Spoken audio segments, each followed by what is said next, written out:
E aqui eu destaco que para mim, um dos pontos principais da tese de você ter um investimento em Bitcoin ele não é um ativo nem americano, nem chinês, nem europeu, ele é da internet. Quero te ouvir, Vinícius, sobre esse cenário que a gente está acompanhando aqui. A gente conversou também há algumas semanas e você antecipou um pouco desse cenário que a gente está vendo nesse momento, apesar dessa alta volatilidade que a gente está acompanhando nos mercados como um todo. Temos, ao mesmo tempo, o ouro subindo bastante e uma desconfiança, talvez até uma perda de credibilidade do dólar. Muita gente que via dólar como porto seguro está mirando e focando só lá no ouro, que já é muito antigo, né? E ainda assim, muita gente apostando nesse cenário.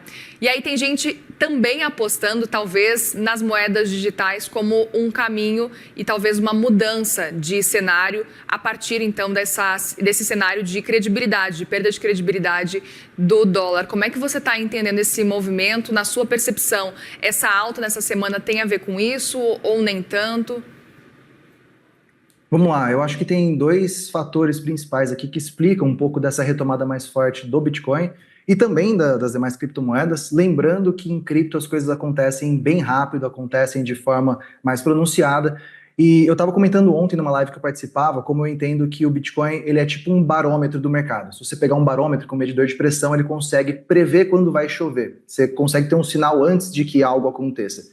E o Bitcoin, sendo um ativo de risco, né, também sendo um ativo mais volátil, na minha visão, ele está mostrando para a gente, né, antecipando o movimento de que pode acontecer também nas bolsas se a gente tiver uma melhora nesse ambiente. Então, os dois fatores que eu destaco são, por um lado, a gente teve menos pronunciamentos do Trump e da sua equipe econômica em termos de pesar as tarifas. Na verdade, a gente teve alguns passos para trás, até o que algumas pessoas do mercado financeiro tradicional chamam de Trump put, né? Ou seja, o mercado ficou tão ruim lá fora que eles tiveram que colocar um pouco o pé no freio. Embora essa situação tarifária não esteja resolvida, você tem a pausa de 90 dias, você tem potenciais negociações e o fato de você não trazer notícias ruins, nesse momento, é bom.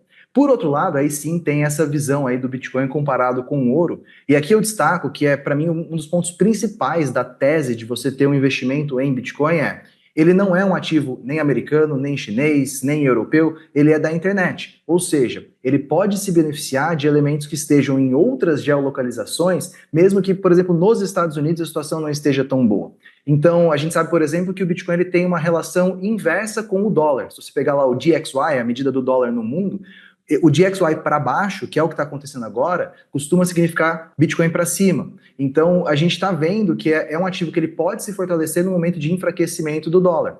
Ele acaba andando nesse momento mais próximo do ouro também, porque ele é um ativo menos correlacionado apenas com a situação americana. Então, também se torna aí uma forma dos investidores se protegerem. Claro que ainda é um ativo muito mais volátil do que o ouro, mas com essa visão mais de longo prazo, e é muito do que os investidores grandes estão fazendo nesse momento, principalmente você vê fluxo de ETF lá nos Estados Unidos subindo, você pode pensar nisso como uma reserva de valor de longo prazo, e aí, nesses momentos como de agora, você acaba fortalecendo essa ideia também.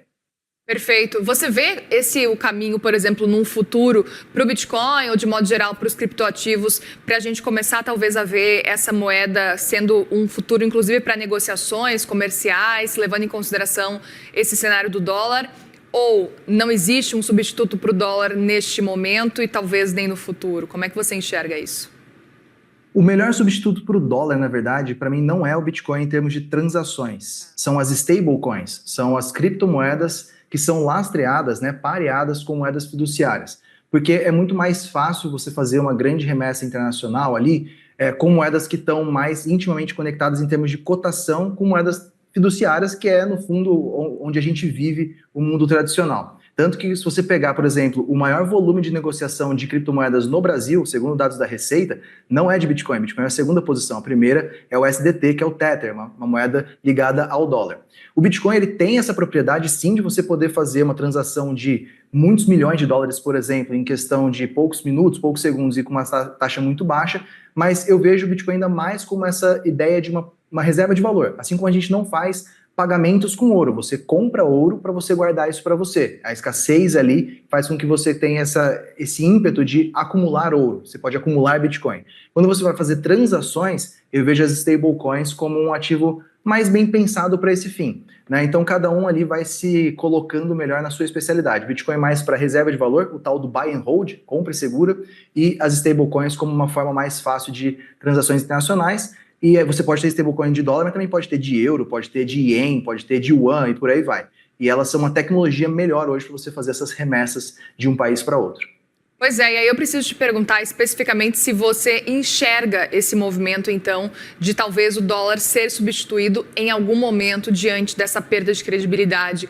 Muita gente fala, e a gente ouviu aqui ao longo dessa semana, que a perda de credibilidade do dólar é momentânea, por causa aí das ações de Donald Trump, e que pela potência do dólar, a tendência é de que isso passe logo e que nada mude daqui para frente, enfim.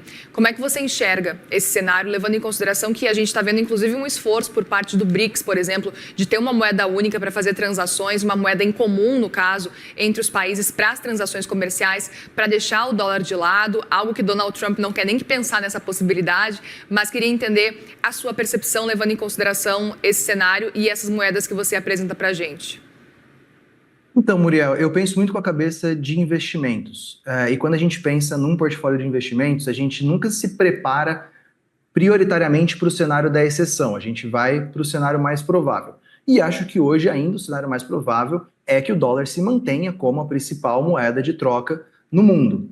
A gente falar de a perda de espaço do dólar de forma definitiva é um movimento grande, é um movimento que não tem muito precedente. Então, para mim, ele é a exceção. É uma coisa que pode acontecer, claro, a gente está aqui no ramo das possibilidades, mas eu ainda estou com os demais aqui que entendem que isso pode ser algo passageiro. Agora, o fato de você ter o dólar se enfraquecendo não quer dizer que ele perde totalmente o espaço, mas também não quer dizer que ele volta a ficar forte. Ele pode ir para um novo estado, né, para um novo patamar de apreciação em relação às moedas internacionais. Agora, a substituição completa do dólar por uma moeda do BRICS, por exemplo, aqui eu já acho que embora eu não seja economista, aqui não sou especialista nesse assunto, mas eu acho que é uma coisa que já está um pouco mais distante de acontecer. O bom é que todos esses movimentos, né, de enfraquecimento de moedas fiduciárias, não importa de qual, isso acaba sendo muito positivo para o Bitcoin, porque força a adoção. Desde quando, né, o peso argentino perdeu o poder de compra e os argentinos tiveram que comprar Bitcoin para preservar, até os americanos, se eles também tiverem que se proteger de inflação ou de perda de poder de compra do dólar ao redor do mundo.